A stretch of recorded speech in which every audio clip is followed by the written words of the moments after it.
And Pete, what does your president, what does he need to do?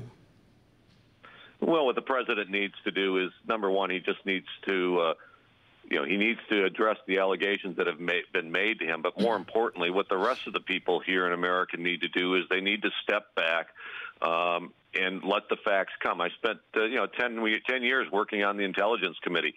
And what you'll find is that 24, 48 hours after breaking news, the story looks a whole lot different than it did when the story broke. We saw that with the information, that came out from the Washington Post. That story started to unravel.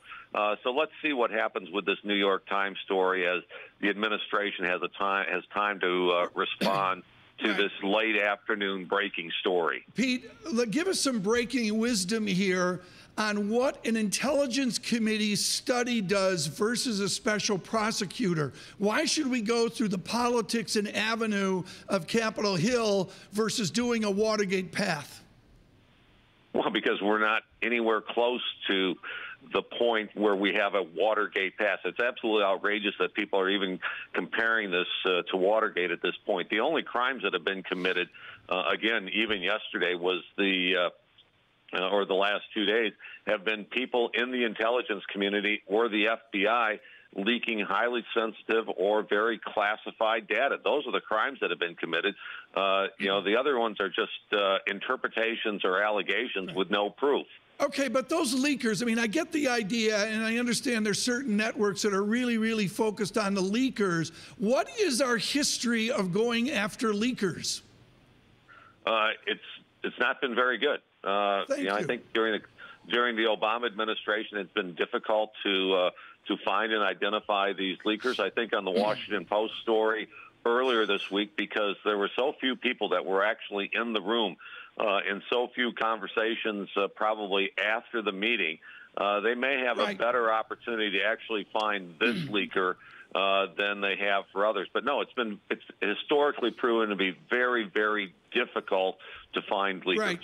Pete, help me here with Kellogg's of Battle Creek in Kalamazoo, where you went to school, and north of it is scenic Nashville, Michigan. That guy, that farmer, his family, they voted for this president. Are they wavering today?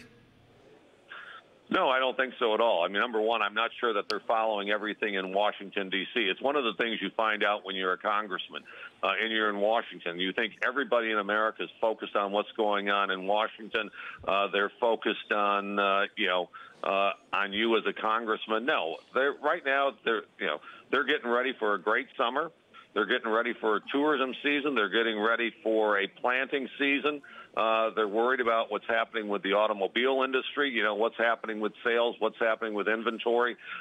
They're worried about, the economy, jobs, and those types of things. So, no, and they're going about living their lives. People in America don't revolve their lives around what's going on in Washington, D.C. Many of them are just looking at this and saying, this is why we voted for Donald Trump, because Washington just doesn't work. Right, but Pete, so let's, these memos and leaks, and you're absolutely right, we have to verify them. We don't exactly know what happened, but talk to me about the reputational damage. This is 2 days before the president is going on his first foreign trip. It does not look good, whether it's true or not. How does he recuperate from that? Well, what happens is I think, the rest of the world is kind of looking at America and seeing that we're dysfunctional. We had, over the last number of years, people are saying, hey, they're not going to cooperate with the United States on intelligence anymore. A couple of things here. Number one, when we had WikiLeaks, people continued to work with us on intelligence, even though we had one of the most massive leaks of intelligence in the history of the world. There were instances where previous administrations inadvertently had leaked information. It didn't stop cooperation between us. What you'll find is that when you had Obama having problems with the Israeli government, that didn't stop intelligence cooperation. The people at the grassroots level go to work every day, and they work and they cooperate to make sure that we and our allies stay safe and secure. You could make an argument that people, if they're going to stop cooperating with us, are going to stop cooperating with us because we've got so many leaks within our own intelligence community. Right, but so you don't think this will have an impact? So he's, for example, showing up in NATO.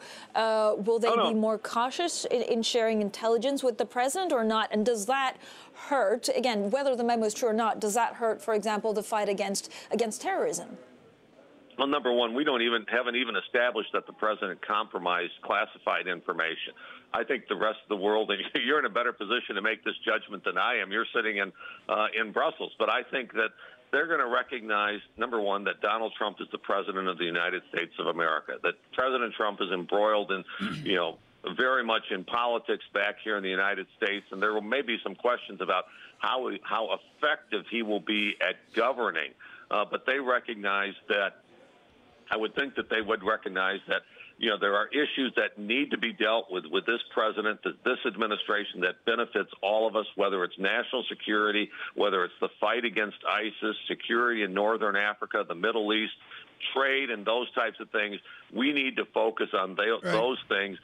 They can't be focusing on politics. They need to be and they need to be focused on policies as well, because we all need it.